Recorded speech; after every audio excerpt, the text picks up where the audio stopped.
Hello. You may notice that I'm here with Ed Embree, who is the Chancellor of the Diocese, in front of many books. Normally I'm in front of books of theology, church history, ethics, liturgy, biblical studies. Today I'm in front of books with titles like Federal Procedure and Practice, Federal Jury Practice and Instruction, North Carolina Real Property Forms, North Carolina Practice Series. I told Ed I'll be back to read tomorrow.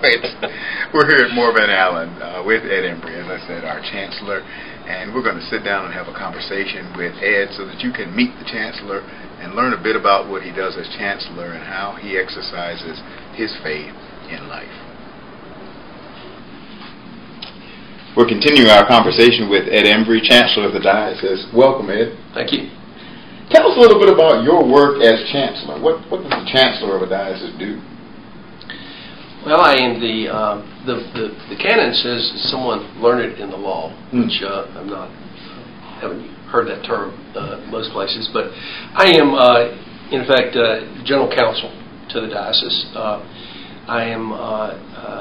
advise the diocese in matters involving civil law, canonical law, everything in civil law from real estate to employment-related matters, contract matters. I have a role in helping congregations with their bylaws and getting them ready for you to approve. I work with the real estate transactions of the diocese that must require standing committee approval, and with respect to missions involve the trustees. It's a pretty full range of things. It's very interesting and exciting. I never know what you're going to call me about, you or Marlene, and you always call me, it seems, on Friday afternoons with something that must be dealt with. But it's very interesting. I've been 4 years now, I think. Yeah, it's been a while. And, as I've told people, that the part of Chancellor the Chancellor's work that I just described is what I enjoy most, because that's really just lawyering. The part of being Chancellor that is the most daunting is sitting up there at convention beside you with the national church canons and our local canons and our rules of order, waiting for some rule of order parliamentary crisis to erupt and require me to make some call. But that's the scary part of being Chancellor. But it's a great relief to me. Well, you're there. Yeah, and as I've told people, if we ever get in trouble, I just tell you what to say and dare the convention to overrule you. That's good. One of the things I'm impressed, and I don't mean to embarrass you, but I'll go ahead and do it anyway.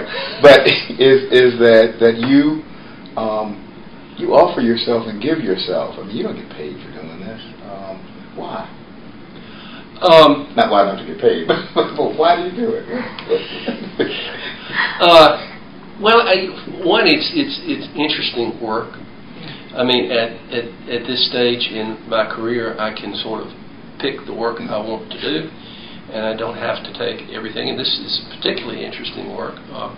I think I have some talents that I can use to contribute to the church,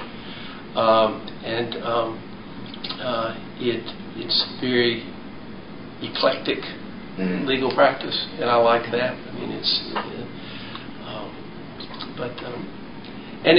ebbs and flows. I mean, it's like anything, and sometimes it seems like every 1 week I'm doing nothing but church work, and then it'll go 2 weeks, 3 weeks, or longer, and things are quiet. And they're required.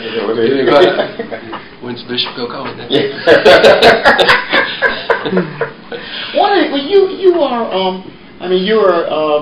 You were baptized and confirmed at St. Philip's Church in Durham. You grew up there. You grew up in church camps and youth groups and acolytes. Went to junior choir camp at what was then known as Camp Leach, which was the camp and conference center for the Diocese of East Carolina. Tom Midget, who was a longtime rector at St. Philip's. I met him first when he was a camp counselor at Camp Leach. Went to Veda Mecum, which was the diocesan camp and conference center up near Mount Airy. Confirmed at St. Philip's. Married a woman who grew up at St. Philip's with me. We were married at St. Philip's. When we were taking our daughters to Sunday school at St. Philip's, trying to drag them to Sunday school as you have to do, we would tell them that their mother and I probably met for the first time when we were in 2nd grade at St. Philip's.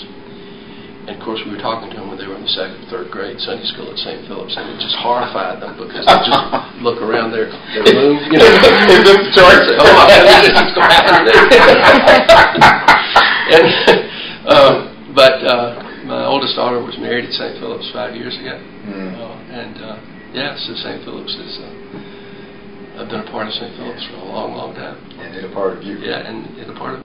One of my real joys, I have to say, as bishop, and it was an unintended consequence, was realizing that I'd be spending much of my life with lawyers. And it is a privilege to have spent much of it with this particular lawyer, our Chancellor. So I thank you, sir. Well, we are blessed because you seem to put out so many different fires that flare up in other dioceses that I look at what I hear from other dioceses and am amazed that, hey, we haven't done that here.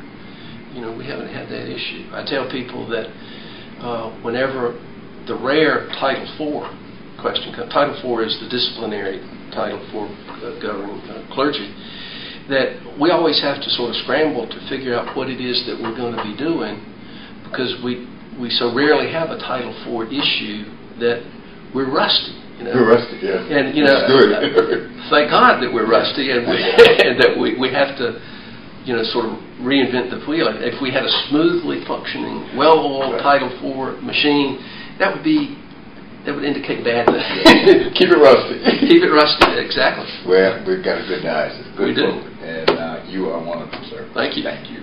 You're welcome. With Ed Embree, the Chancellor of the Diocese, God bless you, and you keep the faith.